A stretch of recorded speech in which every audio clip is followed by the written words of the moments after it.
그것보다 더 충격적인 사실은 무엇이냐면요, 2형 당뇨를 가지고 있는 상태에서 대장암을 진단받은 사람들이 당뇨가 없는 사람보다 평균적으로 5년 정도 더 빨리 사망한다는 결과가 있습니다.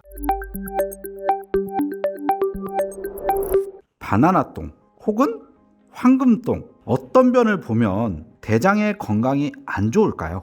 예전에는요, 왕의 똥을 어이들이 매일 체크를 했습니다. 어떤 똥을 쌌는지 맛도 보고 단단한지 물렁한지 이런 것들을 확인해 가지고 왕의 건강이 어떤지를 늘상 체크를 해왔거든요. 색깔이라든가 피가 묻어 나온다라든가 농 같은 게 섞여 있는지, 아이들 같은 경우에는 초록색인지 이런 것들을 통해서 많은 것들을 판단하고 있거든요. 똥에 대해서도 구분을 해놓았습니다. 최근에 쓰고 있는 브리스톨 대변 척도라 그래서 가볍게 잠깐 보고 넘어갈 건데요, 1차적으로 변비예요 선생님이라고 이야기할 때는 토끼똥처럼 섬유질이 너무 많은 경우에 생길 수가 있는데, 1형 타입의 심한 변비를 가지고 있는 똥을 보게 됩니다. 대장 내에서 너무 오랫동안 존재하면서 수분을 너무 많이 빼앗긴 거죠. 2형 타입 같은 경우는 그냥 가벼운 변비입니다. 개별 조각 나 있진 않고 형태를 가지고 있지만 울룩불룩 소세지 같은 느낌을 가지고 있을 때를 이야기하고요. 3형 타입 같은 경우에는 조금 울퉁불퉁 하더라도 정확한 덩어리를 가지고 표면이 살짝 정도만 갈라져 있는 정도일 때 우리는 그냥 정상이라고 이야기를 합니다. 그리고 4형, 우리가 기대하는 황금색이라고 생각하는 경우가 있지만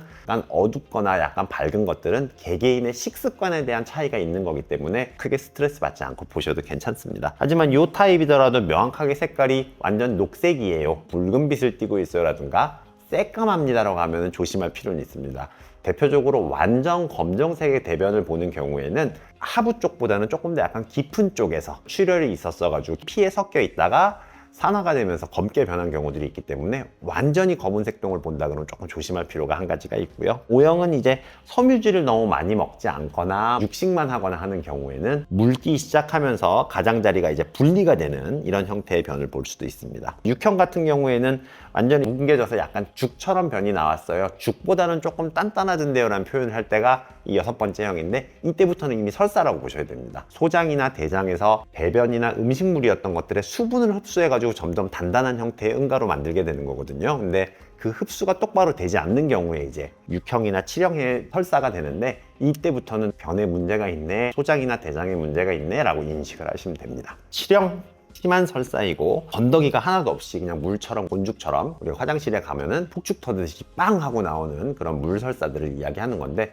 고민할 거 없죠. 누가 봐도 아프죠. 그래서 이런 상태부터 문제가 있다라고 인식을 하시면 되겠습니다. 우리가 대변 얘기를 하면서 대장 얘기를 빼놓을 수 없거든요. 대장 내시경하다 용종이 발견됐습니다. 이런 얘기 들어보셨어요? 전 들어는 봤는데 생긴 적은 없어요. 아, 그래요? 용종이 생겼다 그러면서 선생님들이 뭐라 그러시냐면 일단 제거했습니다. 대장은 기본적으로 굉장히 깨끗하게 있어야 되는데 뭔가 예쁘게 있지 않고 중간에 혹 같은 게 이렇게 이상한 모양으로 있게 되면 일단은 제거를 합니다. 그리고 우선 검사를 해가지고 단순 이상한 세포인지 암의 성질을 가지고 있는 세포인지를 확인을 하거든요. 폴립이 많다는 거는 기본적으로 좋은 일은 아니겠죠. 정상적이지 않은 세포들이 자꾸 증식을 하고 있는 거니까 얘들을 떼어내는 것들은 암을 예방시키는 데 도움이 될 수 있습니다. 얘들이 있다고 암인 건 아니지만 조금 조심할 필요가 있네 기억하시면 좋죠.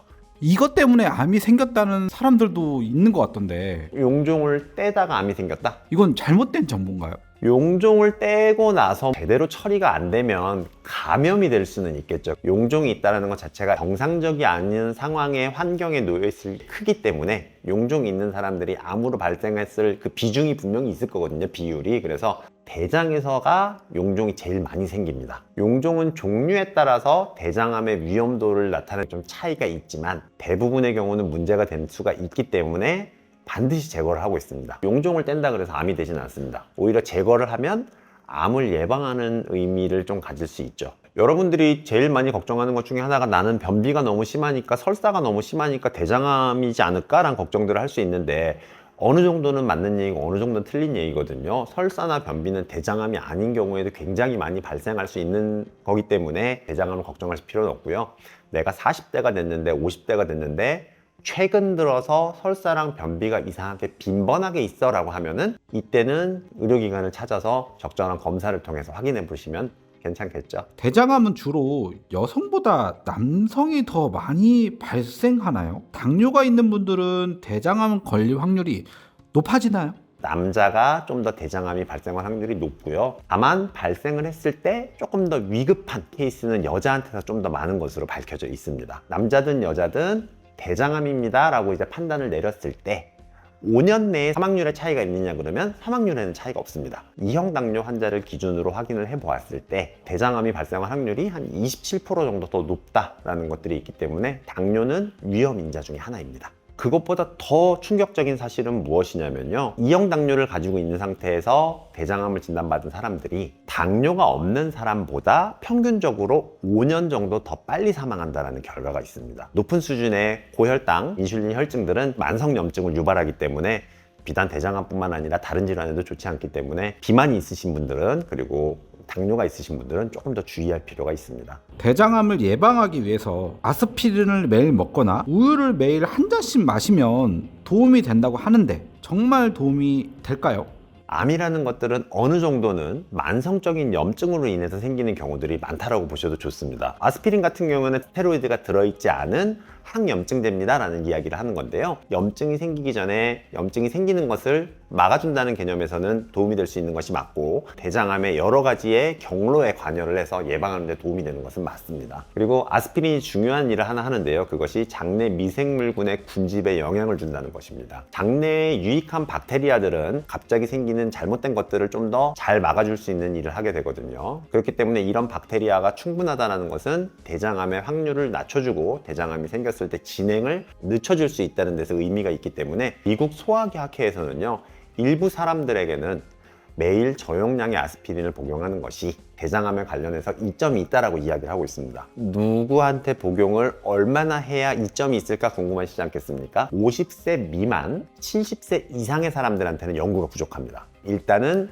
50세에서 69세까지 사이의 사람들에게 추천을 합니다. 추천하는 연령들에서는 대장암 발생 확률이 높아지기 때문에 복용하는 게 도움이 당연히 될 수가 있는데, 이걸 얼마나 복용할까가 문제거든요. 한번 시작을 하면 10년 정도는 복용을 해야 그 이점을 그대로 누릴 수 있다는 건데, 이 아스피린을 먹음으로써 생기는 문제들이 또 있을 수도 있습니다. 반드시 의료인과 상담을 해서 아스피린을 먹는 게 좋겠는지 안 좋겠는지 의견을 나눌 필요가 있습니다. 여러분이 이걸 고민해야 되는 이유 자체는 아스피린의 부작용입니다. 아스피린을 먹었을 때 소화기관 내 출혈들이 유발될 수 있는 것을 이야기하는데, 누가 조심을 해야 되느냐? 일단은 고령, 고혈압이 있습니다, 위장관 출혈 경력이 있습니다, 남자입니다 라고 하면은 기본적으로는 조심하셔야 됩니다. 여러분이 아스피린을 사실은 복용하려고 그러면 제약이 굉장히 많습니다. 조금 더 수월한 방법을 안내를 해드릴 테니까 참고를 한번 해보시죠. 기본적으로 아시아 사람의 대장암의 가장 위험 요소 중에 하나는 서구식 식단입니다. 평소에 나는 빨간색 고기를 많이 복용하고 있다, 그럼 일단 그거부터 줄여주시는 게 필요하고요. 비만이나 음주, 흡연, 그리고 50세 이상의 남성의 경우에는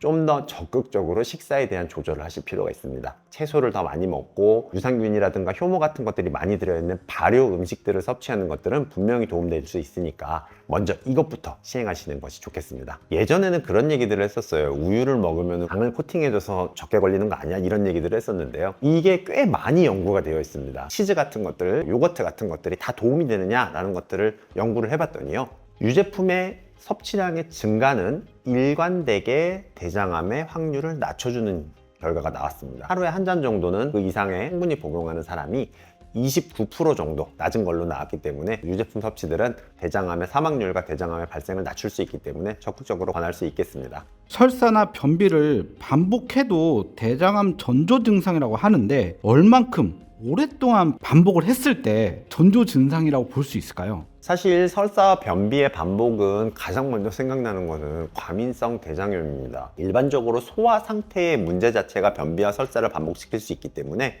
변비와 설사가 반복된다 그래서 대장암이라고 부르는 데는 좀 어폐가 있습니다. 게다가 대장암은 사실상 무증상인 경우가 훨씬 많습니다. 다만 어느 날부터 갑자기 변비가 생겼어요, 어느 날부터 갑자기 설사가 생겼는데 해소가 되지 않습니다. 혈변을 보고 있습니다. 점액질이 대변에 섞여서 나오고 있습니다. 복통이 있어요. 배가 자꾸 너무 심하게 더부룩한데요, 꼭 밑에서 뭐가 치받치는 것 같습니다 라는 느낌들이 있으면 대장암의 확률도 있고, 복수가 차고 있다라든가 여러 가지 질환들을 의심해 볼 수 있는 증상이기 때문에 이 경우에는 반드시 의료인과 상담을 할 필요가 있습니다. 암이 일정 정도 진행이 되면 암성 피로를 호소하는 경우가 굉장히 많습니다. 위에 말씀드린 증상들에다가 피로감들이 심각하게 온다 그러면 이 경우에는 조금 더 의심을 해볼 수 있겠죠. 오늘은 대변 그리고 대장암에 대해서 알아보았습니다. 오늘 내용도 여러분의 건강에 도움이 되었으면 좋겠습니다. 건나물TV였습니다. 감사합니다.